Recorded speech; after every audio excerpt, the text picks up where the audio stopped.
following is a Comfortably Zoned Radio Network production. We are back. Mets baseball, past, present, and future. I'm Ralph Tycho with the Comfortably Zoned Radio Network, and the two hosts are here. We have a guest who's coming, but the hosts are here, Robert Cole and Marty Rose. Start with you, Marty. How are you? Very good, thanks, Ralph. Very good. Good. Incidentally, you posted a picture of you, Peg, and the kids that was absolutely beautiful. That was from 10 years ago. Well, Peggy put some pictures up because the Staten Island St. Patrick's Day parade was yesterday. They have it early because a lot of the same bands march in the Manhattan parade on St. Patrick's Day. But they had a ball. Peggy was a member of the Ladies' Ancient Order of Hibernians, and because of that, both my daughters were the queen of the ball, when it was their turn, 4 years apart. So, well, what a beautiful family. Thank you, Ralph. Yeah. Robert Cole, how are you? Doing good, Ralph. Doing good. Just good. Living the dream, I understand Ralph. It's a little warm in Florida this week, but it got cold today. Yes. Well, when it drops below 70, we all get the coats out. Heat goes on. A lot of people move to Florida, and before moving, they rid themselves of all of their winter clothing, and they come to be surprised that it isn't always warm and toasty. It does get cold. Depends what part of Florida you're in, Ralph. Here in Jacksonville, it does get cold, but like where they're playing baseball, 3.5 hours south. I mean, if it's in the 60s, it's chilly. But I have to say, I never really wore anything more than a sweatshirt since I've been here. So, whoa, make that clear. Okay. Anybody complaining about the weather, make that clear. The Northeast has been unbelievable this year, and we're so blessed to be out of there. Let's put it that way. Yeah. Oh, for sure. So let's talk a little Mets ball. What do you guys think of the first base situation? Can you imagine having an abundance of talent, so to speak? Start with you, Robert. Well, Dominic Smith came to camp this year the way he should have last year, but he came to camp. He's lost weight. He's got a brand-new attitude. He's busting his butt, and he's hitting the cover off the ball right now. Had a couple of more hits today. I think he's hitting above 500 for the spring so far. And, wow. He's looking very good. And then Peter Alonso in the other Met game today hit another home run and had a couple of hits. So, they're both doing what they have to do to try to win the job. Well, the pragmatist among us, Mr. Martin Rose, Jackson Heights, New York, via Staten Island, via Jacksonville, tells me that, neither of them have faced big league pitching at all. You get it's spring training. Speak to that, Marty. Well, if they have, I mean, it's only been a couple of at-bats. But, they're still pounding the ball, like Robert said. Smith's hitting 500. Alonso's hitting over 400, I think 412, something like that, a couple of homers. Yep.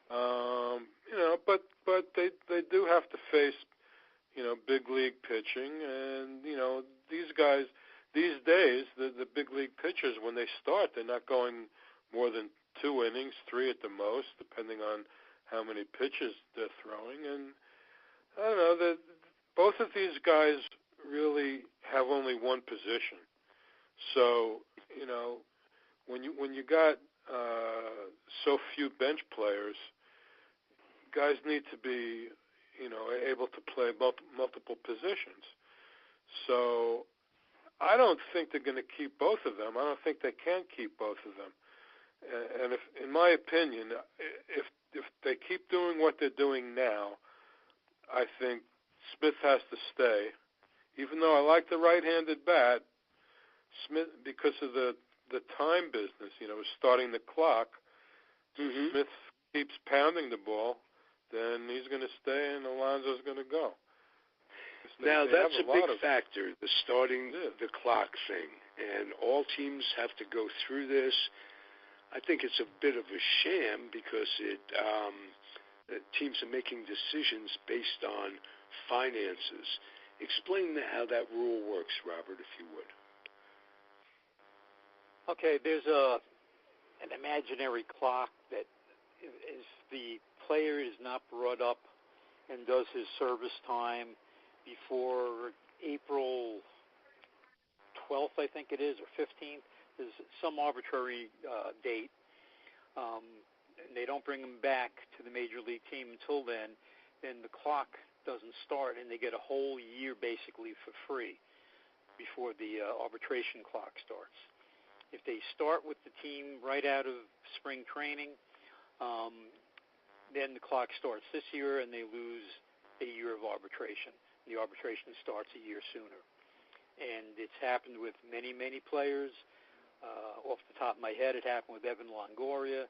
It happened with Chris Bryant. It's happened with a lot of them. And, it's how you think about it. Okay, some people say, well, those games in late March and early April, they could win a couple of those games. That might mean the pennant. Well, yeah, sometimes it does. But the teams aren't looking at it that way. They're looking at saving that year of arbitration. I wonder what the player union, the association, thinks of that, and if that'll be a bargaining chip when it comes down to the new agreement that they're going to be negotiating. I don't think it's fair. It breaks the spirit of the agreement, as far as I'm concerned. And it really, how good could it be for the competition of the game if they're making decisions based on that? I'm not saying that the Mets would be doing that. It would turn out to be the reason they kept Smith. Smith may just win the job outright. And there's something to be said for giving a young guy a little bit more seasoning. But just doesn't seem fair. And earlier, I sent you guys a memo. I was thinking off the top of my head, well, maybe they'll package, because neither of them are versatile. Maybe they'll end up packaging Smith for some versatility or bullpen or whatever. You could always use some depth in the organization. And if Alonso is the real deal, and Smith is not an outfielder, it's going to come down to push and shove. But I had another thought after I sent you guys that message, was that there's an abundance of excellent first basemen in the majors now. That teams don't find there aren't many teams that have first base as a weakness. So I think we'll be happy with that in 2 years when the National League decides not to have a DH or decides to have a DH. It'll be nice to have the extra bats. And sadly, I'm afraid that's what it's going to come to. Do you agree that it's going to come to that, Marty? Yeah, I do. I don't know how many years down the road it's going to be, but I definitely think that the NL is going to have to go with the DH. It should be negotiated with the next agreement, possibly, And I agree with what you said earlier about negotiating the starting the clock business. Now, either they're going to do that or they're going to cut a year off the arbitration time. One of those two things.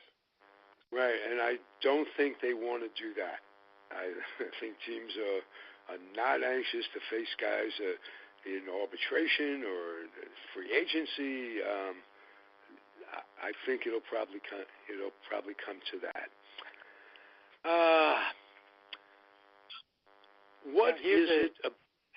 Here's an interesting thing too. Okay, we're talking about can both first basemen, start the year with the team. Right now, the Mets are talking about starting the year with 3 catchers on the roster.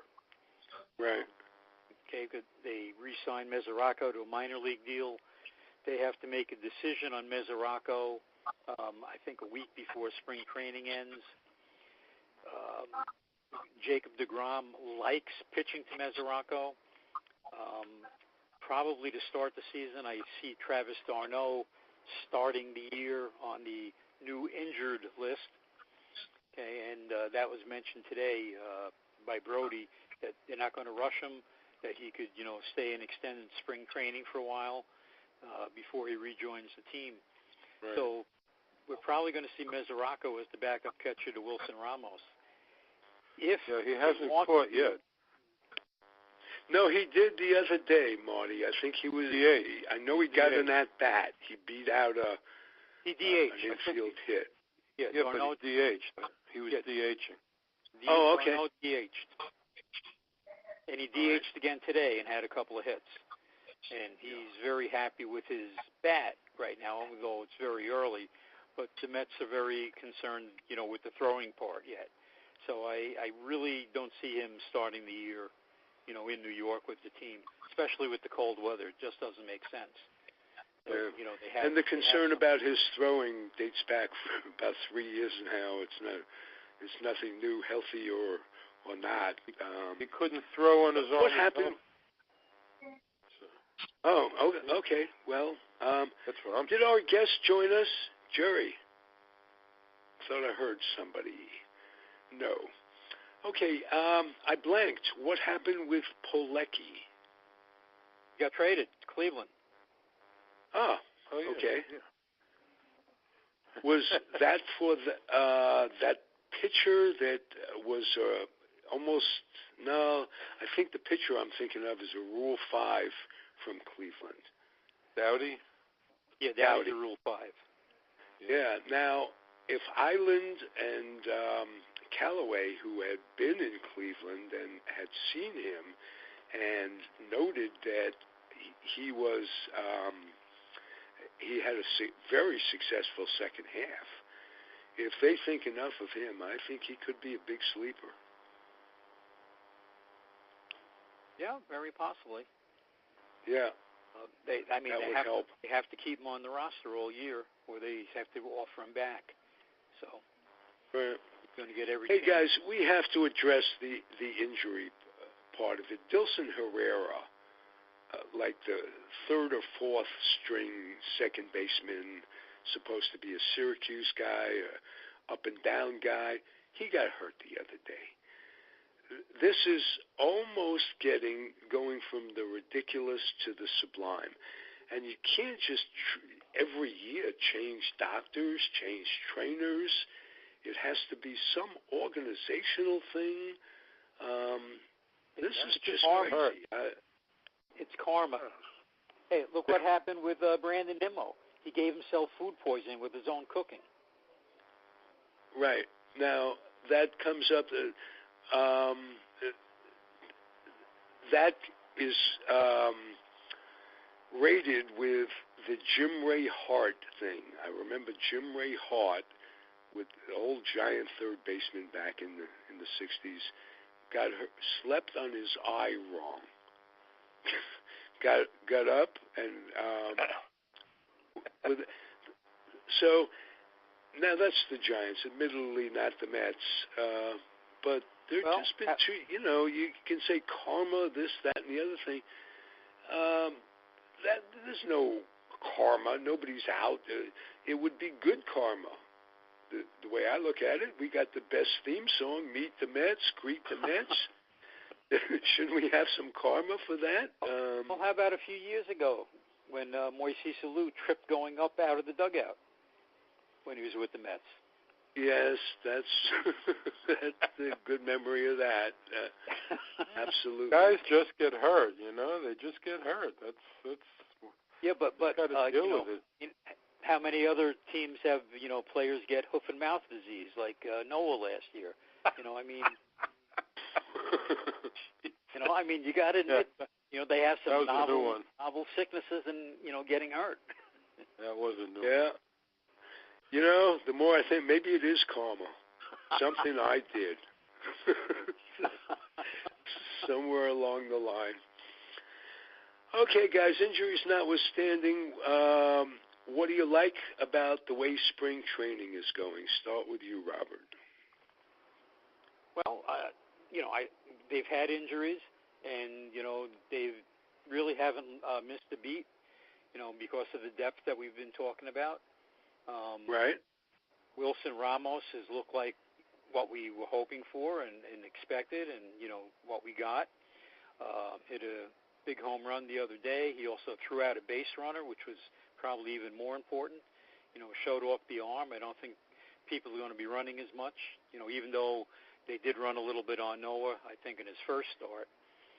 But, the pitching staff is a strength, and I think we're going to have a much deeper, stronger lineup, than we've had the last couple of years.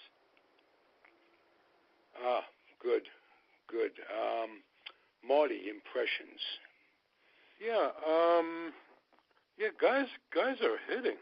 I mean, Robert mentioned Ramos. Ramos is hitting like I think over 600.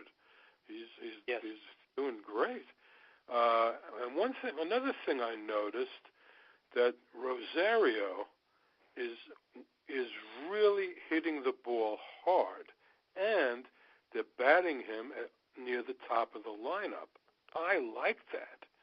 I like that for more than one reason, that they stick a right-handed bat between Nimmo and Cano, and I think this kid is coming on. I saw him hit 2 hard doubles early in when the game started, and a hard-hit home run, and I think if they bat him in the 2-hole instead of 8, where nobody ever sees any pitches, he could be a big surprise. Conforto's hitting .333. The hitting is really doing well. So, and the guys in the bullpen who you expect to do well are also doing well. So, although Matt's got pounded today, and Syndergaard was wild with walks the other day, but it's too early for that. Those guys, they're going to come around because they always do. For sure, especially Syndergaard. Yep. Another guy that's looked good too, Marty, is J.D. Davis. Now he could start at third base if everybody remains hurt. All those other, the Fraser and whoever else was supposed to play third. McNeil. Yeah. Well, McNeil is supposed to still be in the outfield. Well, Jed Lowry is the third base. Lowry, the guy that's been hurt the whole season. Right. So, J.D. Davis is making a name out there, for sure. And another guy that I think is going to be valuable for them this year is Denny Hechavarria. Okay, he's an excellent fielder, can play short. They had him playing third the other day, and I think he's probably going to wind up making the team as the extra infielder. I got to wonder, he's like 26. He's been with 5 teams, including the Yankees. Yeah, he was originally with Miami. Miami traded him to the Rays. Okay, the Rays loved him, but the Rays have, a young shortstop also. So they traded traded him, and then the Yankees picked him up at the end of last year as insurance for Gregorius. I was surprised that the Yankees didn't hold on to him, seeing that the problems with Gregorius, but of course they signed Tulowitzki. So now I think that could be a great signing just off the Mets. He's not on the 40-man. He's not on the 40-man yet. No, Hechavarria, no. Obviously, Cespedes will go back on the 60-day, so that'll open up a spot. I don't know about any other guys. Well, I don't think anybody who else knows is what's going to that happen hurt. with Lowry. Well, hey guys, how about Carlos Gomez signing? These guys don't stop trying to improve the team. Gotta like this GM a lot. Well, no question. The only thing with all these minor league signings, Ralph, is that they have agreements with a lot of these guys that either they're going to be on the 25-man or then they can leave. So until spring training ends and we see really who winds up staying, it's really hard to say. Gomez is another one that signed the minor league contract. He didn't have a very good year for the Rays last year. He was with them all year, but he was a terrific teammate. All the other players loved him. He busted his butt. I mean, he never stopped. He gives you 120% all the time. If you have room for a player like that, I mean, he's an excellent part of the team, but I don't know if they're going to have room. Okay. Health of the pitching, the 5 starters. It's been, I'm not looking for a piece of wood to knock on, but they've been healthy for, by Met comparison, it seems like a long time now. Well, since can we halfway look through for last that? year. Pardon me? Since halfway through last year, when they got Vargas back and Matt's back, they basically took a regular turn. Yeah. So maybe things are catching up and we get some good karma. Can you tell me who they got for Pilecki? Was it a minor league deal? Yes, it was. I'll tell you in a second. Yeah, they picked up, I think it was a pitcher, if I'm not mistaken. I've got All right. Hey, guys, let's go back in our memory banks a little bit. I saw a beautiful picture of 3 guys at spring training from the 1969 Miracle Mets. Wow. And it was Cleon Jones, Art Shamsky, and Ed Kranepool. Yeah, they were on TV. They were at one of the games, I think, last weekend, or during last week. Yeah, they did a TV spot. Yeah, it was great. Shamsky's coming out with a book very soon. And I think, if I'm not mistaken, the theme of the book is Shamsky's visit with Tom Seaver, who has Lyme's disease, and he's got a winery up in Napa. And there's really concern. You get Lyme's disease, and it's hard to shake. It's very bad. He's had very bad disease. He's had some memory lapses, and there's even talk that he won't be able to attend the reunion that they have at City Park. 50 year. Yeah, 50 years. You say that, Marty, it sounds almost incredible. Just 50 years since 1969, and we're just moving along. That's it. Yeah, exactly. Wow. It's a good year for some and a bad year for some, I'll tell you. Yes. Marty, you were in Vietnam that year. I was there, yes. Listening on what used to be called Armed Forces Radio. I think what happened was you were greasing the wheels for Trump to go for the summit meeting.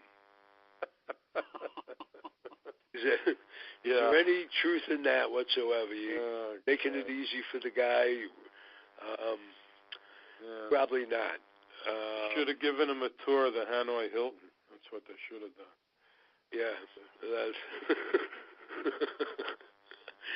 Yeah, he can stay there. You didn't want to go to Vietnam? Well, you're here. Enjoy your stay. Finally made it 50 years later. Yeah. Glad to see his bone spurs have cleared up. Right. But that's another show for another time on the network. We're certainly not going to get into politics. For Plawecki, they got a guy by the name of Walker Lockett, pitcher. Oh, yeah. He hasn't been very good lately. He got knocked around a little bit today also. Oh, yeah. So, yeah, he's had a couple of bad outings. Yeah. For sure. Yeah. One of the things that, because the Mets are bringing those three guys, they're making a regular thing of it all year, not only to promote the book. Shamsky has a book coming out. There's another Met or someone else who has a book coming out on revisiting the '69 team. That's a book due out around the same time, Shamsky. But what it revolves around is almost clearing up the image of Cleon Jones. And one of the books talks about his life post-baseball. He's been a remarkable citizen. He gives back to his community. He's got programs going on to help the youth. And he's not the guy that you would have thought of to live his life that way. Start with you, Robert. What do you remember about Cleon? Did he get a bum rap? What was the situation? I have memories of it, of course, with Hodges coming out to getting him. What was that about? Okay. Now, that's funny. I don't know if you guys saw the little clip I put on the website about Joan Hodges talking about that. Anyway, what happened was it was a doubleheader. It had rained tremendously. The outfield was a mess. There was water up above the ankles of the outfielders. Ground ball, base hit, went to the outfield. Cleon kind of slogged very slowly to get to the ball, threw it in. And the next thing you know is timeout was called, and Gil Hodges came out of the dugout and walked out to see Cleon Jones. Okay, Joan Hodges said to Gil after the game, okay, Gil, why did you do that? And Gil said, you want to know the truth? I started out there, and when I realized I had already passed the pitcher's mound, I had no choice but to keep on going. Wow. Okay, so that it was just like almost an instinctive thing, and he was thinking about maybe this isn't such a good idea. Yeah, but it wasn't a thing about not hustling. It was he apparently asked Cleon if he could have gotten to the ball any quicker, and Cleon said no, because of the water. He didn't want to fall down. He was not loafing on the play, and he said he had turned his ankle or something like that, and that he only removed him from the game when he said he had turned his ankle a little bit. Right. They explained that when they were on TV last week, and then that's why Gil took him out, and a lot of people speculated that they took him out for not hustling, but they said that was not the case. So okay, well, believe what you want. That's what Gil didn't want to go out there to begin with, but yeah. But he said I was committed, so I had to go. Now the other thing with Cleon, okay, the young Cleon, okay, I don't know if you guys remember this, but down here in Florida, okay, during spring training, he was caught with an underage girl on the Courtney Campbell Causeway. Oh, right. was Not only with one, but I think they were both naked in the car. Yes, they were. Somehow they lost their clothes. Okay, I'm not going to speculate on that. Okay, maybe they were singing, the Meatloaf song, "Loved by the Dashboard Lights" or something. I don't know. But right. Yeah, but there was that. Well, and that that didn't go over so big. But yes, they are trying to reestablish and clean up his image somewhat. Lately, and I mean, he was a good ball player. I don't recall him giving anybody a tough time or anything like that. Yeah. No. Not only a good ball player, in '69 he was remarkable. I think he hit 323, something like that. Yep. A team that needed hitting, he really came through in a big way. And he looks well and healthy. Shamsky looks well and healthy. Unfortunately, Ed Kranepool is desperately in search of a kidney. Yep. And he seems to have his spirits up, and this, that, and the other thing. I did an interview with him about 6 months ago, and he was just very amiable, and we forget that these guys are humans. They're not just because you're a ball player doesn't mean you're not going to be subjected to life, to aging, to injuries, to all the bad things. And if you combine what we were just talking about with the passing of the glider, Ed Charles, the Rusty Staub passed away very recently, and Buddy Harrelson is having some what has been described as early onset of Alzheimer's disease. Yes. So, all that sucks with a capital S. Yep. I think the only one still alive from the coaching staff is Joe Pignatano. Yes, from Brooklyn, New York.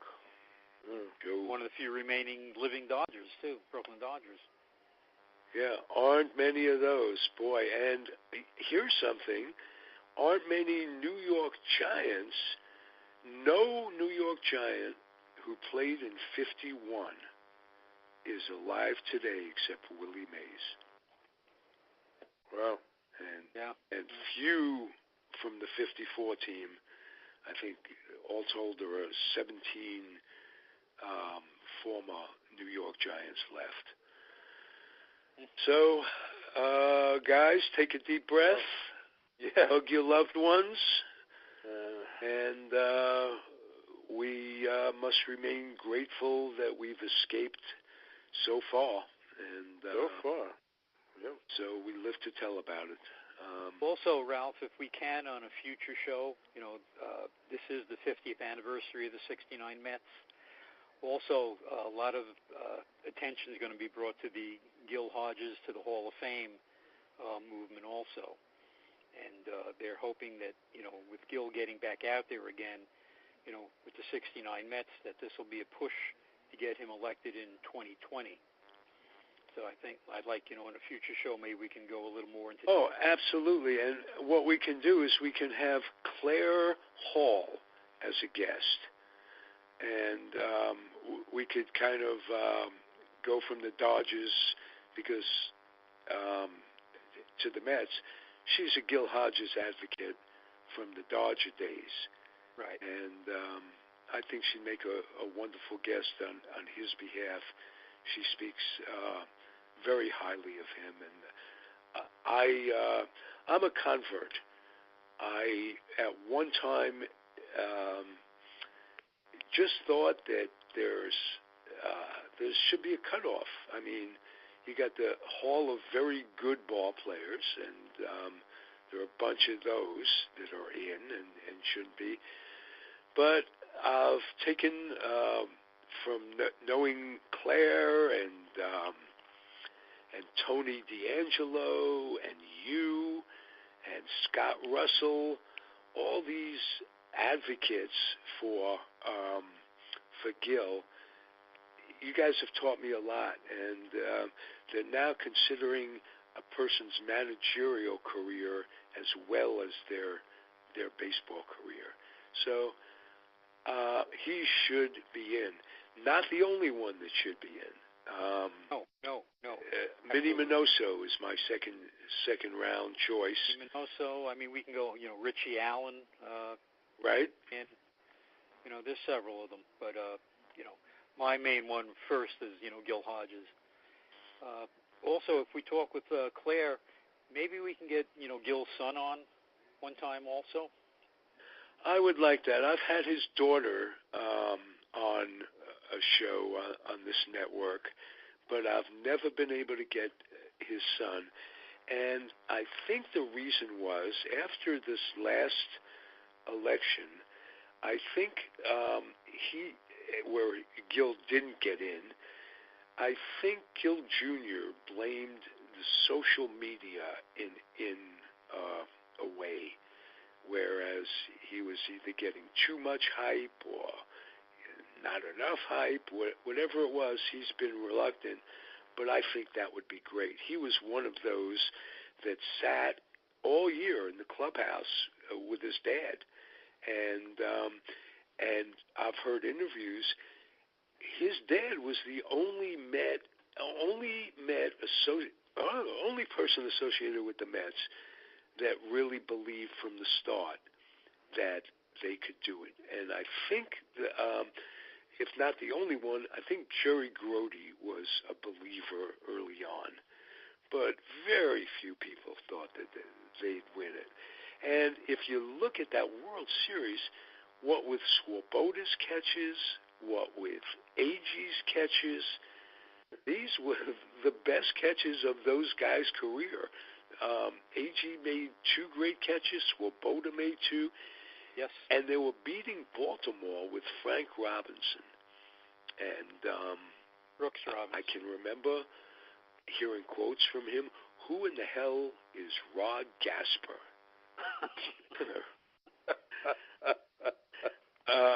Quote Frank Robinson, late Frank Robinson. He passed away a couple of weeks ago too.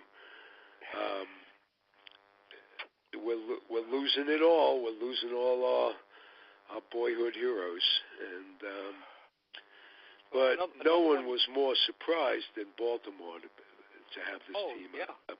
Yeah. And the world. That we can bring Duffy Dyer on? I know you're going to try to do that. I do. He's been on before, and it's with these guys. It's a connection. I just realized that there's a good chance that I didn't get Jerry, who was supposed to be our guest, Jerry Del Pryor. He hasn't showed, and I'm away from the computer. I don't think I got him the numbers to call, which is a distinct possibility. So we'll try to get him back. We'll try to get Duffy Dyer,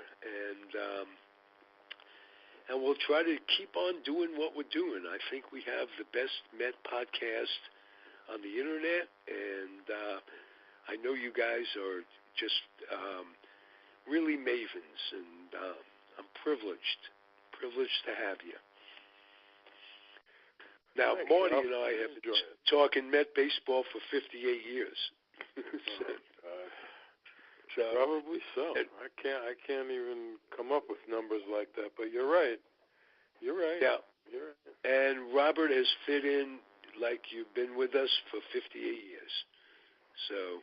Hey, we're all kids from the streets, man. I'm from Brooklyn. You guys are from, from Bronx, Queens. Right? Well, I was born in Brooklyn, so. Were you? Okay. Yeah. Right on. Yeah. I was there till we moved to Queens. I was 5 when we moved to Queens in 1952, I think it was. Yeah. Yes. That's when it was. And yeah. All right, we'll make you an honorary Brooklynite then. You're good. I'm good. Okay, well, I take the case of, although I was raised in Jackson Heights with Marty, close to Marty, next building over, Right. my grandparents were from the Bronx, so I have a lot of Bronx roots. And I brought a show to the network called Bronx Roots with David Hubler and Michael Preminger. Wow. And so if you guys want to look for that on you guys or any of the audience, a little cross-promotion for the Comfortably Zoned Radio Network, that's a terrific show. Michael Preminger is a former comedian. He's been on Johnny Carson like 12 times. And David Hubler wrote the book The Nats and the Grays, about the wartime Washington Senators and how they shared space with the Homestead Grays. They shared the stadium back in the wartime days. And so he's written a great book about that, and that's my promotion of Bronx Roots. So, but, you know, we all know, now, Marty, you have roots in Queens, you have roots in Staten Island, you have roots naturally in Brooklyn. And worked all those years in Manhattan, so I'm a four-borough guy. Right. You went to Staten Island to settle down rather than Queens. What was... Well, my wife is from Staten Island, and after we got married, I had an apartment in Jackson Heights, and we lived there for 3 years. We saved up our shekels, and then her family was still all living on Staten Island, including her parents. So we bought a house on Staten Island, and after a while we upgraded a little bit to another house on Staten Island, very nice old neighborhood, all private houses, and it's very nice. Of course, the commute to Manhattan is a horror show for 32 years, but Staten Island is very nice. Very family-oriented borough, very few apartment buildings, mostly all private homes. A lot different than the way we grew up, Ralph. Right. Well, you know, you use the expression private homes. I don't think there's any region in the country that uses that. It's a home, but I know. New Yorkers always say if you're in a home rather than an apartment, it's a private home. Well, yeah, you don't have so public. People don't live have public homes. Yeah. Well, yeah, but we all grew up in like cooperative apartments, Right. Or rentals or whatever, and it was a big deal when we were kids. It was a big deal to live in a private home. I remember a kid on my floor in my apartment building. His dad was a lawyer, and they after a while they bought a house in Bayside, and they lived in a private home. So good for them, Yeah. It was. But just the expression "private home" is very, very indigenous to New York. Very in case true. you're listening out there, it's a home, and you live in a city where there's mostly apartments. I'd say 90% of living in New York City is apartment living. So, where did you live in Brooklyn, Robert? Okay, I lived in Ridgewood. I lived on the Brooklyn side of Myrtle Avenue. Myrtle Avenue, being the dividing line between Queens and Brooklyn. Right. And where did you go to high school? I actually went to high school on Long Island. Oh, okay. Your family moved out as well. When the Dodgers moved, we moved. Okay. Gave it up. Yeah. Gave it up. 57. Wow. People out there are people that don't even remember 1957. Don't even go back that far in history books. And well, what's funny with the three of us? Okay, we're also at the beginning of the birth of television. Okay, that's right. A few years before. In our apartment in Brooklyn, every time somebody got a television, the entire neighborhood got invited over to see the new television. I don't know if you guys went through that same thing or not, but the color television. And Marty and I have talked about this. There was a family on his floor, if I remember correctly, that on the Alan Mayer side of the second floor, that had a color television set. First one I ever saw, and I think am I right about that? It was the second floor of your building. There was a guy. I guess he was a bachelor, and he lived with his father, who was probably like 80. And it was on the third floor. Remember, there was a kid named Philip Benson who lived on the third floor. And do you remember that name? Mr. Nathan was the guy's name. Mr. Nathan, and he lived right next door to Philip Benson, who might have been a year younger than us. And, he invited us over, like, at the time when they played the World Series in the afternoon back then. We ran over when school ended to see the Yankees and the Braves. It must have been 1958. Because he had a color television, and that was the first one I ever saw. Shocking. I mean, holy mackerel. It was just unbelievable. Kind of like the time me and the Bear walked into the Astrodome in 1968, probably. And he came to visit me in San Antonio when I was in the Air Force. And we went. The Giants were playing the Astros, or whoever they were. I think they were the Astros already. The Giants were playing the Astros, and we went to see a 3-game series. And we walked into that place. I tell you, I never saw. The field looked like a pool table. That's how green it was. The fake grass at the time when you had never seen it before. That was a shock. Talk about a color television. Looking at that like a field looking like a pool table. That was incredible. Yeah, that was really something. Wow. Yeah.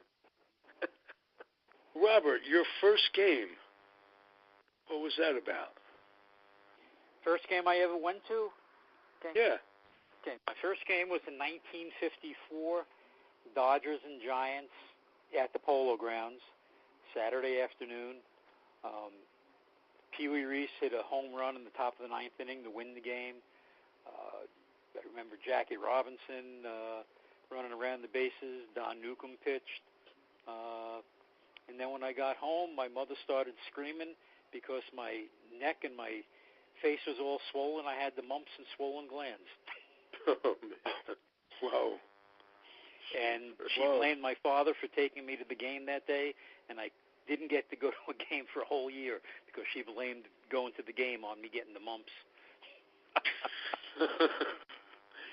And the more I think of it, that could be the bad karma that you referred to earlier on with the injuries. Yep, there you go. And so we've come full circle. Thank you, guys. This has been great. And thank you, everybody, for listening. It's the Comfortably Zoned Radio Network. Mets baseball, past, present, and future. I love doing it, guys. Thank you again. And thank you. Thank you for listening, everybody. Good night. Be well. Good night.